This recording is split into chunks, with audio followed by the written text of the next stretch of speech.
Mga kabayan, sa kabila ng kaliwat kanang pambabatikos at usapin sa tunay na pagkatao ni Banban Tarlac Mayor Alice Goo, hindi napigilang maglabas ng sama ng loob ang mga taga-suporta ni Mayor Goo sa mga senador na nag-iimbestiga sa pagkakakilanlan ng alkalde. Sa isang panayam, nagpahayag ng pagkadismaya ang isang leader ng mga Aita sa buong lalawigan ng Tarlac kung saan ay may panawagan siya kay Senator Risa Hontiveros na nag-iimbestiga sa controversial na mayor na si Alice Goo. Baka Madam Risa Hontiveros, ito po, katutubo po ako, purong katutubo. Ako po yung hari ng Aita dito sa Banban Tarlac, doon sa CAD T025. Pakiusap ko naman po sana, no, hindi po ganyan ang pagmamaltrato ninyo sa amin, Mayor. Ayon pa sa Aita leader, hindi naman sa nangingialam siya sa ginagawang pagdinig sa Senado, pero ang ipinupunto niya wala naman daw nagawang masama ang alkalde sa kanilang lugar at sa halip ay gumanda ang lungsod at maraming natulungang mahihirap si Mayor Goo. Ako po, sana napanuuran ko yung pag-interview ni Risa Hontiveros. Mali po yun. Bilang isang senador, dapat surihin po talaga yung kung ano yung dapat niyang sabihin. Alam po ninyo kasi, ako, hindi naman po sa binabackupan ko ang aming mayor, pero kaya naging malakas po yung kwan ng aming mayor dahil may popcorn na po yung yung may permit ang popcorn. Dapat ang tirahin nila doon yung popcorn. Maging ang dating kaalyado at naging Presidential Council ni former President Rodrigo Duterte na si Attorney Salvador Panelo ay nagbigay din ng kanyang reaksyon at opinyon sa ginagawang pagdinig sa Senado kaugnay sa kaso ni Mayor Goo. Sabi ni Panelo, hindi na makatarungan ang ginagawa ng Senado, partikular si Senator Risa Hontiveros laban dito kay Banban Tarlac Mayor Alice Goo. Talagang maling-mali eh. Ang nakikita ko, lalo na si Hontiveros, parang ang hilig niyo manila ng tao. Ba't niyo kinakawawa itong tatong? What is there against her na pinupurso ninyo? Exactly. If you feel na she's not qualified, then file the case. Don't try her publicly. Publicity, ang napaka-kawawa mga tao dyan. Pag ganyan, pinapahirap din. But definitely, ang tingin ko dyan, tumulong yan kay PBBM. Tumulong yan kasi yun ang kanyang dinala eh. So natural lang yun. Ang kantsaw ngayon, ang hirap sa mga tinulungan, nagkakaroon ng nakakalimutan. Samantala, umami naman ang mga opisyal ng PSA na nagkamali sila sa pag-i-issue ng birth certificate ni Mayor Alice Goo at ang ama nito. Sabi ni Senator Win Gatchalian, nakapagtataka na nakakuha ng late registration o birth certificate si Mayor Alice Goo kahit mali-mali ang mga impormasyon at hindi ito tumutugma sa kanyang mga pahayag. Ang PSA, at tatungkulit si Atty. Eliezer, nag-issue ho kayo ng certificate na walang marriage certificate si Angelito Goo at Amelia Leal. Tama? Tama po, Mr. Chair. So sa mata ng batas, hindi ho sila kasal. Apo. No? So malaking posibilidad rin na itong birth certificate, mali po'y nakalagay dyan. O tama. Hindi ho tama ang nakalagay dyan. Tama? Tama po. Alright, sige. Ayon pa kay Gatchalian, puro kasinungalingan ang ginawa ng tatay ni Mayor Alice Goo matapos ideklara nito na isa siyang Pilipino pero kalaunan ay napag-alaman na isa pala siyang purong Chinese. Nasabi kanina ni Mayor Goo, hindi Filipino tatay niya. Nakasulat sa base sa salaysay ng tatay niya, doon sa birth certificate nakasulat Filipino siya. So hindi magtugma to. At doon sa incorporation papers, pakita namin incorporation papers, consistent na Chinese ang nationality ng tatay niya. Papakita namin yung incorporation papers.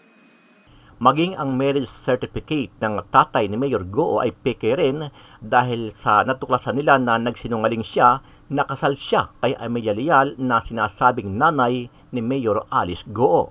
So ang ibig sabihin, yung salaysay ng tatay niya, hindi totoo. Mataas po ang posibilidad na hindi totoo yung salaysay niya nung nagrehistro po ng birth certificate. Nagsinungaling siya na Pinoy siya. Nagsinungaling siya na Filipino siya. Tama po. Tama? Posible po yun. Posible yon. Nagsinungaling siya na kasal siya kay Amelia. Opo. Tama? Posible po. So itong birth certificate na ito, pwede ba nating sabihin defective or invalid? Mali-mali information eh. Ano ang masasabi mo dito, kabayan? Kung ikaw ang tatanungin, saan kayo pumapanig? Sa mga senador ba na nag-iimbestiga kay Mayor Alice Goo o sa mga supporter ng alkalde na nagsasabing hindi makatarungan ang ginagawang investigasyon ng Senado? Sama-sama nating panuorin ang buong video at pakicomment nyo po ang inyong mga reaksyon at sariling opinyon. Pero bago yan, muli po ako nag-iimbita sa mga hindi pa po nakasubscribe sa ating channel na Kabayan News PH, pakipindot po ang subscribe button at pakiclick na rin ang notification bell para lagi kayong updated sa mga bagong upload natin na legit at napapanahong balita. Maraming pong salamat. Kawawa naman siya. Ikaw talagang maling-mali eh. Yan ang nakikita ko, lalo na yun si Untay Barros. Parang ang hilig niyo manila ng tao. May bago na rang pinag-iinitan si Senador Risa Hontiveros at ito ay si Bamban Mayor Alice Guo. Para kay dating Chief Presidential Legal Counsel Attorney Salvador Panelo, wala nang ibang ginawa ang senadora kundi ang manggulo at manira ng tao. Naging matunog ang pangalan ng alkalde ng Bamban Tarlac matapos siyang imbestigahan sa komite ni Hontiveros sa Senado dahil sa mga umano'y koneksyon nito sa Philippine Offshore Gaming Operators o POGOS hanggang sa umabot sa punto na pati ang kanyang pagkakakilanlan ay kine-question na rin. Isa si Pangulong Bongbong Marcos sa kumukwestiyon sa pagkatao ni Mayor Guo. Todo tanggi ang Pangulo na kilala niya si Mayor Guo. Kasabay nito ay ang paglitaw naman sa social media ng mga larawan nilang dalawa ni Guo noong panahong kumakandidato pa sa pagkapangulo si Marcos. That proves nothing. You know how many pictures I take during a campaign? Siguro 1,000 sa isang araw. Lahat naman humingi ng selfie, hindi mo namang hinihindi yan. So, doesn't really mean anything. Inihalin tulad nga ni Attorney Panelo si Mayor Alice Guo kina dating Bucor Chief Gerald Bantag, dating Congressman Arnie Teves at Pastor Apollo C. Kibuloy ng The Kingdom of Jesus Christ dahil sa di makatarungang pagtrato ng gobyerno sa mga ito. Para sa batikang abogado, ang tatlong personalidad ay masyadong inapi at pinersecute ng mga nasa kapangyarihan. Ito ang napansin na pattern ng dating Chief Presidential Legal Counsel, kaya't may mensahe ito para sa pamahalaan. Ba't nyo kinakawawa itong tatong? What is there against her na pinupurso ninyo? Exactly. If you feel na she's not qualified, then file the case. Don't try her publicly. Publicity, ang napaka-kawawa mga tao dyan. Pag ganyan, pinapahirap nila. Sang-ayon si Attorney Panelo na posible nga na hindi maalala ni PBBM si Guo dahil sa sobrang dami ng taong nakasama nito noong panahong siya ay kumakandidato pa sa pagkapangulo. Ngunit naniniwala si Panelo na ang nasabing alkalde ay tumulong kay Marcos bago ito nailuklok sa kapangyarihan. But definitely, ang tingin ko dyan, tumulong yan kay PBBM. Tumulong yan kasi yun ang kanyang dinala. So natural lang yun. Ang kantsaw ngayon, ang hirap sa mga tinulungan, nagkakaroon ng nakakalimutan. Ngayong umaga, hapon ay narito si isa pong leader ng mga ayeta sa buong lalawigan ng Tarlac. At siya po ay naninirahan dito sa bayan ng Bamban. Okay, sir, una po, ano po ang pangalan natin? Ako po si Mamoon Oscar Rivera na tiga Barangay San Vicente, Bamban, Tarlac po. Yun. Sa kasalukuyan po, nakita po ninyo at narinig ninyo yung ginagawa pong investigasyon ng Senado sa katauhan ni Senador Risa Hontiveros. Ano po ang masasabi ninyo dito sa mga kaganapang ito? Ako po, sa napanuuran ko, yung pag-interview ni Risa Hontiveros, mali po yun. Bilang isang senador, dapat surihin po talaga yung kung ano yung dapat niyang sabihin. Alam po ninyo kasi, ako, hindi naman po sa binabackupan ko ang aming mayor, pero kaya naging malakas po yung kwan ng aming mayor dahil may popcorn na po yung yung kwan, yung may permit ang popcorn. Dapat ang tirahin nila doon yung popcorn. Siyempre po ang mayor, bilang isang tao ng Bamban, sino naman po siya sa kanyang nasasakupan. Lalo-lalo kung ano man po ang dapat maitayo na hindi siya magbibigay permit. Kaya lang po, yun, ang dapat banatan ni Risa Ortiveros, yung mga popcorn na yan. Kaya ako po, baka Madam Risa Ortiveros, ito po, katutubo po ako, purong katutubo. Ako po yung hari ng AITA dito sa Bamban Tarlac, doon sa CAD T025. Pakiusap ko naman po sana, no, hindi po ganyan ang pagmamaltrato ninyo sa amin, Mayor. Kasi po masyado na, pati po yung kanyang pagkasilang, pati yung kanyang pag-aaral. Bakit ba wala ba hong karapatan? Kagaya ko po, alimbawa, ako isang AITA, wala ba akong karapatan mamuno sa isang bayan o sa isang pinakamataas na posisyon? Makikita po ito, Senador, kakayahan ng tao. Kahit na nga nag-aral siya o ano siya, kung hindi po mamakatao ang kanyang ginagawa, hindi makatarungan ang ginagawa niya, talaga pong okay naman yon. Pero kagaya po ng aming mayor, siya pa po kasi ang mayor na nakaupo na naging maayos ang Bamban. Lahat po, pangangailangan, may Jollibee na po kami, may McDo. Ayan, patapos na po ang aming munisipyo. Ano ba ho yung plano nyo? Palitan na naman. Bigyan naman ninyo kami sakit na ulo na mag-mayor na magpahirap sa amin. Kaya kami po, isa kami sa isa po kami na hindi titigil. Suportado po kami gusto sa aming mayor kay Mayor Alice Go. Pinag-iisipan ng kampo ni Bamban Tarlac Mayor Alice Guo na idemanda ang mga nagpapanggap niyang kapatid at guro. Si Senator Win Gatchalian naman naniniwalang natumbok na niya kung sino ang tunay na ina ng alkalde. Magbabalita si Camille Samonte. Parang pinapakilalang nanay niya. Isang Chinese national na nagngangalang Wen Yilin ang hinala ni Senator Win Gatchalian na tunay na ina ni Bamban Mayor Alice Go. Sabi ng senador, kung titignan ang mga dokumento mula sa Securities and Exchange Commission, laging kasama si Wen Yi sa mga dokumento ng negosyong pagmamay-ari ng pamilya ni Go. Halimbawa sa QJJ Farm, nakalagay na incorporator si Wen Yi. Kasama si Mayor Alice at Chinese niyang tatay na si Jajong o Angelito Go at umano'y mga kapatid ng alkalde. Kung ano yung parents mo, yun ang nationality mo. Unlike in the US, kung pinanganak ka sa US, regardless of the nationality of your parents, US citizen ka kagad. Dito sa atin is we follow the bloodline. May nakalap din na dokumento si Gatchalian mula sa Bureau of Immigration si Wendy sa mga biyahe ng tatay ni Mayor Alice. Naniniwala rin si Senador Gatchalian na kapatid ng alkalde si Sheila Go na nagsisilbing Chief Financial Officer ng QJJ Farm. Nasabi niya kasi na hindi niya kilala, di ba the first hearing, wala siyang kapatid, hindi niya kilala si Sheila Go. We also saw in the corporate papers na si Sheila Go is their Chief Financial Officer and Treasurer of their company. I'll send the group mamaya yung si Alice is the president of the company. So it's impossible. Kaya gusto rin ng mga senador na patignan kung may money laundering na nangyayari dahil halos lahat daw ng pera na ginamit para makapagpagawa ng Pogo Hub sa Tarlac ay galing sa ibang bansa. Tatalakayin ito sa executive session ng Senado kasama ang Anti-Money Laundering Council. Sinagot naman ng kampo ni Mayor Go ang mga kumwestiyon sa kanyang birth certificate. Ang anak siya ng katulong ng kanyang ama, di ba?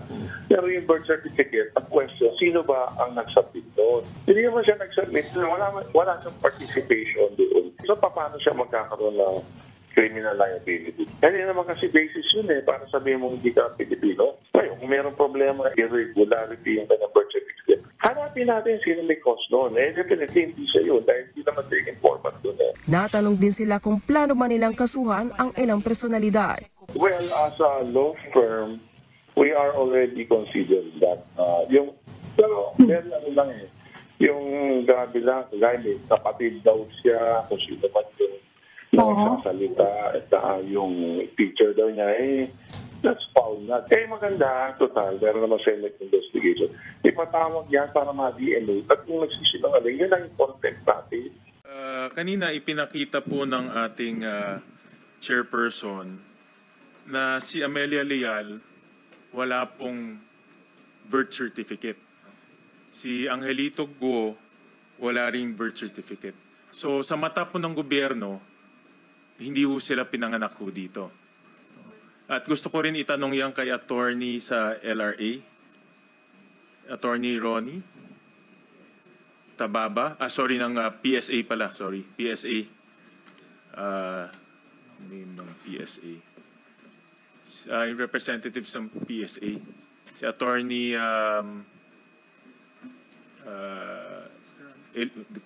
Attorney Ambatali, Sen. Sherwin. Attorney Eliezer. Tama po ba? So, sa mata ng gobyerno, walang pinanganak na Angelito Guo at Amelia Leal dito sa ating bansa. Tama po. Tama, po. wala hong pinanganak. Tama po, Senator. Okay, so yung kanyang claim, storya lang. Maaari po. Pero maaari din po na hindi nakapagparehistro yung... May posibilidad po na hindi nakapagparehistro lang po yung mga magulang po ni Mayor. O pwede pong mangyari yun. Pero sa ngayon? Pero sa ngayon, maaari din po at mataas din po ang posibilidad na hindi existing yung mga taong ito. So hindi existing, nag-exist lang siya sa kwento ng kanyang ama. Yes po. For now, 'di ba? Okay. Yes, Senator. Gusto ko ma-establish ho 'yun. At doon po sa birth certificate, pakita ho natin nalabas ho kanina ito ng ating good chairperson, Senator Risa, na doon sa birth certificate nakasulat doon kasal yung kanyang ama at ina. Tama?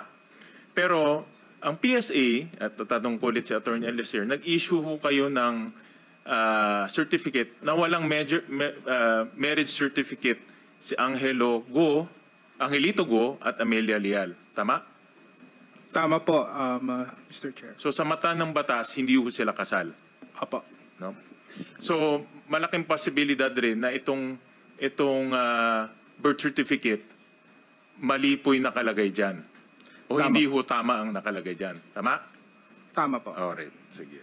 At itong mga information na nakasulat ho dyan, lahat yan ay base sa information na ibinibigay ng tatay niya. Apo. Dito sa dokumento, Ito po, Honorable Senator, ang informant or ang nagparehistro dito ay yung tatay niya. Correct. So siya po yung naglalahad ng mga impormasyon tungkol doon sa ipinanganak na anak niya. So sinabi ng tatay niya, Filipino siya? Yeah. Tama? Tama. Sinabi ng tatay niya, kasal siya? Tama. Tama? At yun muna ang dalawa. Nasabi kanina ni Mayor Guo, hindi Filipino tatay niya. Nakasulat sa base sa salaysay ng tatay niya, doon sa birth certificate nakasulat Filipino siya. So hindi magtugma to. At doon sa incorporation papers, pakita namin incorporation papers, consistent na Chinese ang nationality ng tatay niya. Papakita namin yung incorporation papers. Sige, habang ipapakita na lang yan. So ang ibig sabihin, yung salaysay ng tatay niya, hindi totoo. Mataas po ang posibilidad na hindi totoo yung salaysay niya nung nagrehistro po ng birth certificate. Nagsinungaling siya na Pinoy siya. Nagsinungaling siya na Filipino siya. Tama po. Tama? Posible po yun. Posible yun. Nagsinungaling siya na kasal siya kay Amelia. Opo. Tama? Posible po. So itong birth certificate na ito, pwede ba nating sabihin defective or invalid? Mali-mali information eh. Thank you, Sen. Lauren. Attorney Ambatali, please proceed to answer the questions So, of Sen. tama po ba na dahil irregular ito, hindi pwedeng gamiting basehan to para sa mga dokumento? Ang isang birth certificate po kasi na nakarehistro, pwede siyang maging basihan pero hindi po ito absolute na basihan ng isang existence ng isang tao. Pwede pa rin po itong ma-file ng isang kaso like a petition for a cancellation of birth certificate kapag hindi po ito naaayon doon sa mga requirements na dapat nakapaloob sa isang valid na certificate. Okay. Even though hindi rin i-require ng COMELEC, pati Certificate of Candidacy, birth certificate na rin. So, ang ibig ko sabihin, nagiging basic document na siya. Kung ang basic document ay irregular, obviously, susunod na dokumento, irregular na rin. Tama? Tama po. Oh. Like in the case of Mayor Guo, dahil ang declaration niya sa kanyang Certificate of Candidacy ay Filipino, pero dito sa kanyang yung birth certificate niya irregular, hindi natin pwedeng sabihin totoo Filipino siya dahil irregular yung kanyang birth certificate. Apo.